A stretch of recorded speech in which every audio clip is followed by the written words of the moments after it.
Hey there, I'm Linda. If you'd see me walking down Main Street, you might think, now there's a lady who's got her life together. And yeah, at 55, with my own business and a home that could grace the cover of Garden Beautiful, it sure looks that way. But let me tell you, it wasn't always sunshine and roses. This whole saga kicked off about 25 years back. I was 30, fresh off the loss of my folks. They were good people, loved me to bits, being their only kid and all. They left me the family farm and our old house. A sweet deal for some, but for me, it was a mix of a blessing and a curse. One day, I was out in the fields, checking on the crops, when Mike, my neighbor, hopped over the fence. Mike was as rugged as they come, with hands that told tales of hard work and a smile that could light up the darkest days. "Hey, Linda. You plan on running this place all by yourself?" he called out, wiping the sweat off his brow with the back of his hand. I shrugged, trying to look more confident than I felt. "Guess I have to, don't I? Can't let this all go to waste." Mike leaned on the fence, his eyes scanning the horizon. "Your folks did a hell of a job with this land. You need a hand, you know where to find me." "Thanks, Mike. I might just take you up on that," I replied, offering him a smile. That was the thing about our little community, we had each other's backs. But deep down, I knew if I was going to keep this farm afloat, I needed more than casual help. I needed a partner, in every sense of the word. Enter Michael, or as I liked to call him, my saving grace. He was a city boy, looking for a slice of country life, and boy, did we hit it off. One minute we were talking crop rotations, and the next, we were planning our life together. One evening, after a long day's work, we sat on the porch, our hands intertwined, watching the sun dip below the horizon. "Linda, this place, it's got potential. With a bit of elbow grease, we could really make something of it," Michael mused, his voice full of hope. I leaned my head on his shoulder. "I know. It's just daunting, you know? It's not just a farm, it's my legacy." He turned to me, his gaze serious. "And it's our future. I'm in this with you, every step of the way." That's how our journey began. Together, we poured our hearts and souls into the farm. It wasn't easy, far from it. Life on the farm with Michael was like riding a roller coaster without any brakes, thrilling, terrifying, and utterly unpredictable. Then David came along, and suddenly, the stakes were higher than ever. He was our little miracle, the kind of baby that could make the hardest farmer melt into a puddle of goo with just one toothless grin. Michael was over the moon, but he was also practical to a fault. One night, a few weeks after David's arrival, we were sitting in the dim light of our living room, the baby finally asleep after what felt like an eternity of fussing. "Linda, you're spoiling the boy," Michael began, his voice low, trying not to wake David. "He needs to learn the value of hard work, just like we did." I'd brush off his comments, too caught up in the love I had for our son. "He's just a child, Michael. There's plenty of time for all that." But Michael was right. In my desire to give David everything, I might have given him too much of the wrong thing. It was a lesson I'd learned the hard way, but back then, I was too blinded by love to see it. Those early days turned into months, and months into years. David grew like a weed, and with every inch, he seemed to gain a new spark of curiosity about the farm. Michael was in his element, teaching David how to care for the animals and the crops. I watched them, my heart full, even as a small part of me worried we were setting him up for a life of hard labor. "Mom, look!" David would shout, running towards me with a new discovery, a frog or a particularly shiny rock. His eyes were always so full of wonder, it was contagious. "I see, honey. That's amazing." I'd respond, matching his excitement, even when I was dead on my feet from the day's work. But it wasn't all sunshine and play. The farm demanded a lot from all of us, and there were days when the tension ran high. Michael and I would sometimes clash over the smallest things, the stress of the harvest or a sick animal turning into a much bigger argument. David's laughter became the soundtrack of our lives, a constant reminder of what we were working so hard for. And even on the toughest days, when the crops were failing or the bills were piling up, one look at our son's smiling face was all it took to remind us why it was all worth it. Then, tragedy struck. Michael fell ill, and despite a fierce battle, we lost him. It gutted me. I tried to keep things together, but grief has a way of eating at you, and I found comfort in food more than I should have. I was a shadow of my former self, lost in sorrow and stress-eating my way through the days. When David came back home, fresh out of college, he didn't come alone. He brought his wife, Liz, who carried herself with an air that said she'd rather be anywhere but here. The moment they stepped through the door, I could feel the judgment hanging in the air, thick and suffocating. David didn't waste any time. "Mom, what's happened to you? This isn't okay. You've let yourself go." His words stung, a harsh reminder of how far I'd fallen. I wanted to lash out, to tell him he had no idea what I'd been through, but the look of disappointment in his eyes silenced me. Liz's gaze was even worse, full of disdain as she scanned the room, her nose wrinkled as if she'd smelled something foul. "We're actually going to live here," she whispered to David, loud enough for me to hear. Despite everything, they agreed to stay. "But things are going to change around here," David declared, a tone in his voice that brooked no argument. In my heartache and loneliness, I clung to the hope that having my son home would help heal the gaping wound left by Michael's passing. So, when David suggested he take over the legal management of the farm, I didn't hesitate. "If you think that's best," I murmured, signing over the rights with a shaky hand, unaware of the consequences this decision would bring. Life took on a new kind of normal, one where I felt more like an outsider than the matriarch of the home I'd built with Michael. David and Liz made changes, big and small, and with each new decision, I felt my connection to the farm slipping away. The final blow came one quiet evening, as I overheard David and Liz talking in the living room. "We need to make some real changes around here, Liz. It's time to think about our future, not just cling to the past," David said, his voice firm. Liz's reply was cold, calculated. "Exactly. Your mother had her time. Now, it's our turn. We need to think about what's best for us." The days rolled into one another, each feeling heavier than the last. My home, once a sanctuary of love and laughter, had turned into a battleground. David and Liz's disdain was a constant shadow, chilling the very air I breathed. One afternoon, I was tending to the garden, my hands deep in the earth, trying to find some solace in the familiar feel of soil, when David stormed out. "Mom, we need to talk," he said, his voice tight with frustration. I straightened up, wiping the dirt on my jeans, bracing myself. "What's it now, David?" "It's about the farm, and your habits. Liz and I have been talking. We think it's time for some changes," he said, avoiding my gaze. I felt a flash of anger. "My habits? You mean the way I run the farm? The farm that's been in our family for generations?" David shifted uncomfortably. "Yeah, that. And, well, Liz thinks, we think you could take better care of yourself. For your health." I couldn't believe what I was hearing. "So, this is about my weight now? Is that it?" "It's not just that, Mom. It's everything. You've let yourself go. And the farm, it's not being managed right. We're losing money," David shot back, his patience thinning. The accusation stung. I had poured my heart and soul into this land, even more so after losing Michael. To hear my own son dismiss it all so casually was a knife to my heart. "And what do you plan to do about it, David? Take over completely? Push me out?"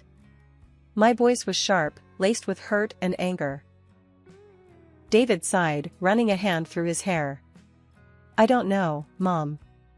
But something's gotta give. We can't go on like this." As he walked away, I felt a profound sense of isolation. My son, my flesh and blood, was turning against me, blinded by his wife's contempt and his own ambition. A few days later, Liz cornered me in the kitchen. Her usual disdain was replaced with a cold, calculated look. You know, you could try a little harder, Linda. Make yourself useful. Maybe get a job, help out more around the house, she said, her words like ice. I clenched my fists, struggling to keep my composure. I've done nothing but work my entire life, Liz. For this family, for this farm. And I don't need you to tell me about being useful. Liz laughed, a cruel, mocking sound. Useful? Please. You're dead weight around here. David and I are the future of this farm. You're just in the way. Her words ignited something within me, a fiery mix of rage and determination. This farm is my life, Liz.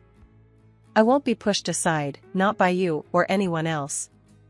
She smirked, clearly amused by my defiance. We'll see about that, Linda. We'll see. As she sauntered out of the kitchen, I was left with a swirling mix of emotions. Fear, anger, but above all, a steely resolve. David and Liz might think they could break me, push me out of my own home, but I was made of sterner stuff. I realized then that this was more than just a fight for the farm. It was a fight for my dignity, for my place in the world. I wasn't going to let them win. Not without a fight. The betrayal cut deep, but it also woke a sleeping giant within me. My love for David was unwavering, but I knew that love could be tough, it could demand standing up for oneself. I had lost my way, drowned in grief and self-pity, but no more. Things at home had gone from bad to unbearable. Liz, my daughter-in-law, wouldn't lift a finger to help around the house. Cooking, cleaning, it all fell on me. But it wasn't just the extra chores that wore me down, it was her words, sharp as thorns, always ready to cut. You know, you smell like the barn, right? And your clothes, it's like you roll in manure for fun, Liz sneered one day as I was preparing dinner, her nose wrinkled in disgust. I tried to brush it off, keep the peace for David's sake. Well, it's a farm. It comes with the territory. She laughed, a harsh, grating sound that made my skin crawl. Maybe get a manicure sometime, huh? Try not to look so hillbilly.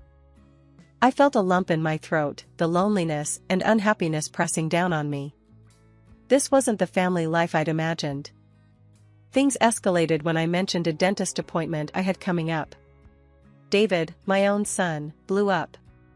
You're just another bill, you know that? Everything about you is just more money down the drain. His words stung, a betrayal that cut deeper than any of Liz's jabs. My home, my sanctuary, had become a prison. I remembered Michael's warnings about spoiling David, how I brushed them off. Now, those memories haunted me, a bitter reminder of my mistakes. Then, the final blow came. David, with that cold, determined look in his eyes, announced, "We're selling the farm. Moving to the city. It's all set, buyers lined up and everything." Panic gripped me. And what about me? What happens to me?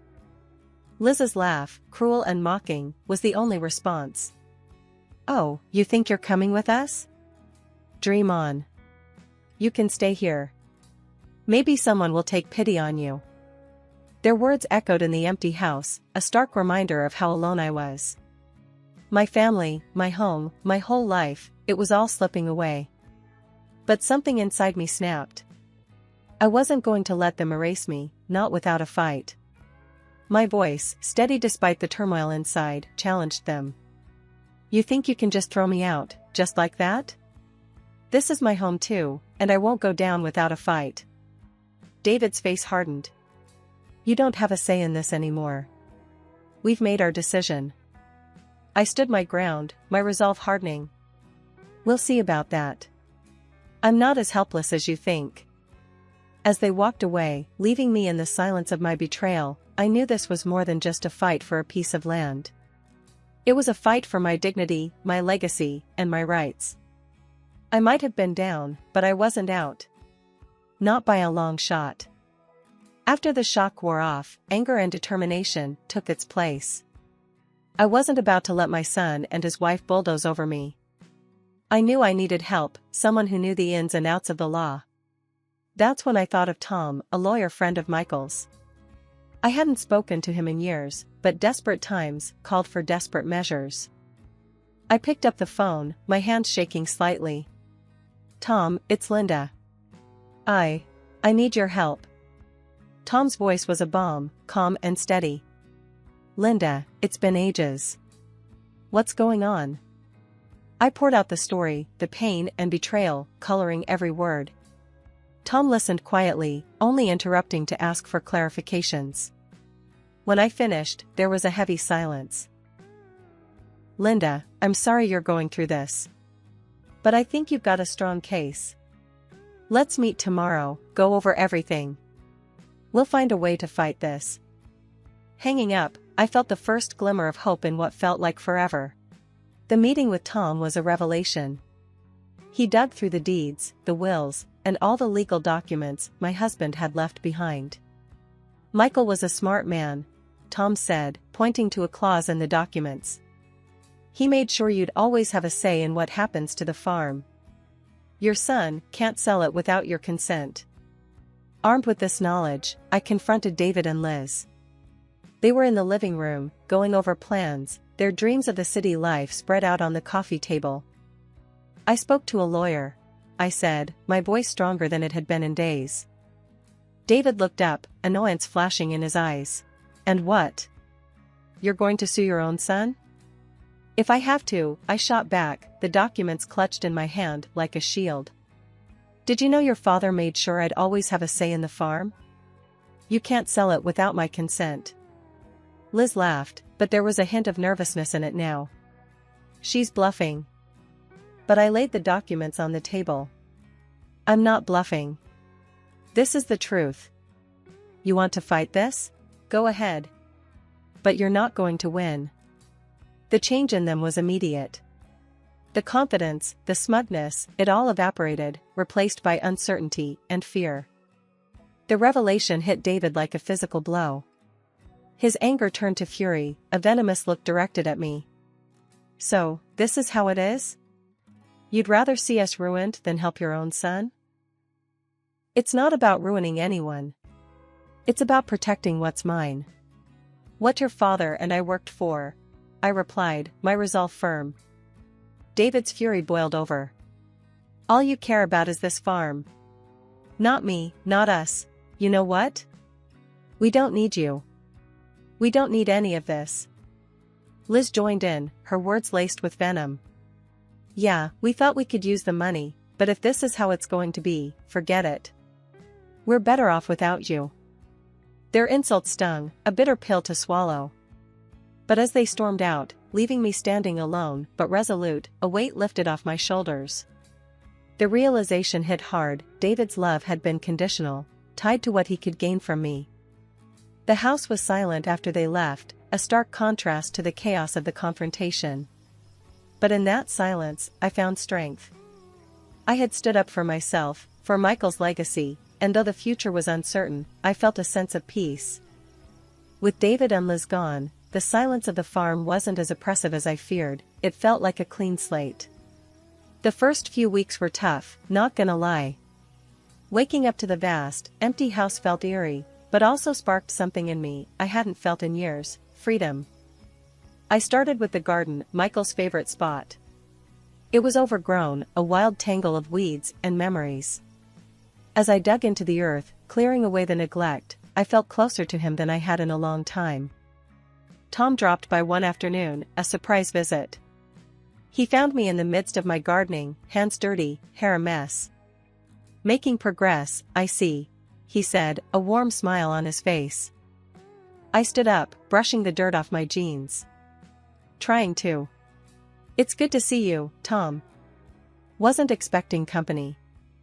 He helped me up, his hand steady. "I figured you might need some cheering up. Plus, I wanted to see how you're holding up." We walked around the farm, Tom listening as I shared my plans, my hopes for the future. It was easy talking to him, easier than I expected. He had this way of making me feel heard, understood. "Linda, you're doing an amazing job. Michael would be proud. Tom said, his gaze meeting mine. Something fluttered in my chest at those words, at the look in his eyes. Thanks, Tom. It means a lot, coming from you. As the days turned into weeks, Tom became a regular fixture around the farm. His visits weren't just about checking in, he started lending a hand, fixing up the barn, helping with the crops. We fell into an easy rhythm, working side by side, sharing meals, and more laughs than I'd had in years. One evening, as we sat on the porch, watching the sunset, Tom turned to me, his expression serious. Linda, I've been meaning to tell you something. I felt my heartbeat quicken, a mix of anticipation and nerves. What's that? I've grown quite fond of you. More than just a friend. I know it's been a tough year for you, but I was hoping, maybe, you'd feel the same, he said, his voice steady but his eyes searching mine for a reaction. I was speechless, a whirlwind of emotions tumbling inside me. The thought of opening my heart again, after everything, scared me. But looking at Tom, feeling the warmth of his hand in mine, I realized I didn't want to face the days ahead without him. Tom, I started, my voice barely a whisper. I think I feel the same. His smile then, it was like a new beginning, a promise of better days to come. We leaned in, the kiss soft and tentative at first, but it quickly deepened, filled with all the unsaid words, the shared sorrows, and the budding hope for the future. Life on the farm changed after that. It wasn't just about rebuilding anymore, it was about creating something new, something ours. Tom moved in, and together, we started planning. Not just for the farm, but for us. Rebuilding the farm, finding love again with Tom, it wasn't something I expected. Life had a funny way of surprising you, of turning the tides when you least expected it. And as I looked around at the land Michael and I had loved, now being loved anew, I knew I was right where I was supposed to be. Life had settled into a comfortable rhythm with Tom, whose grown children treated me with nothing but kindness and respect. It was a stark contrast to the turbulent relationship I had with my own son, David, and his wife, Liz. One afternoon, as I was tending to the flowers that Tom and I had planted together, my phone rang. The caller ID showed Liz's number, a name I hadn't seen on my screen for months. Hesitantly, I answered. Linda, it's Liz. Listen, we need your help, she blurted out, skipping any pretense of pleasantries. I took a deep breath, bracing myself. What's wrong? It's David. He's in trouble, big trouble. He's being charged with fraud. We need money for a good lawyer. Her voice was desperate, but I detected an underlying expectation, as if my agreement was a foregone conclusion. The news hit me hard, not because of the charges, somehow, I wasn't surprised, but because they had the audacity to ask for my help after everything. Liz, I can't. David needs to take responsibility for his actions. I won't bail him out. There was a pause on the line, and then Liz's voice turned cold, venomous. I should have known. He was right about you, always so stupid and narrow-minded. You never cared about us, only about yourself. Her words stung, but my resolve didn't waver. Liz, that's enough. I've done all I can for you too. It's time for David to face the consequences of his actions. Without waiting for her response, I ended the call, my hand shaking slightly as I placed the phone back on the table. The silence that followed was heavy, filled with the weight of 1,000 unspoken words and what-ifs. Tom found me on the porch later, the sunset casting long shadows over the yard. He sat beside me, his presence a comforting warmth. Everything all right? He asked, his voice laced with concern. I sighed, leaning into him. It's David. He's in trouble again. But this time I made the decision not to help. It's hard, Tom, but I know it's the right thing to do. Tom wrapped an arm around me, pulling me closer. You're a strong woman, Linda. Stronger than you give yourself credit for. You've done all you can. It's up to David now. As we sat there, watching the day give way to night, I reflected on the journey that had brought me here. The heartaches, the betrayals, but also the love, the growth, and the understanding that sometimes, the hardest decisions are the ones that ultimately save us. Liz's call, David's troubles, they were just echoes of a past that no longer had the power to hurt me. I had found my peace, my strength, and my family. And I was determined to protect that, no matter what came our way. Always be true to yourself, I murmured, more to myself than to Tom. Even when it's hard. Especially when it's your own son. Tom squeezed my hand in silent agreement, and in that moment, I knew that no matter what the future held, I would face it with courage and integrity. I had learned to stand my ground, to choose my happiness and well-being, and to let go of those who couldn't respect that.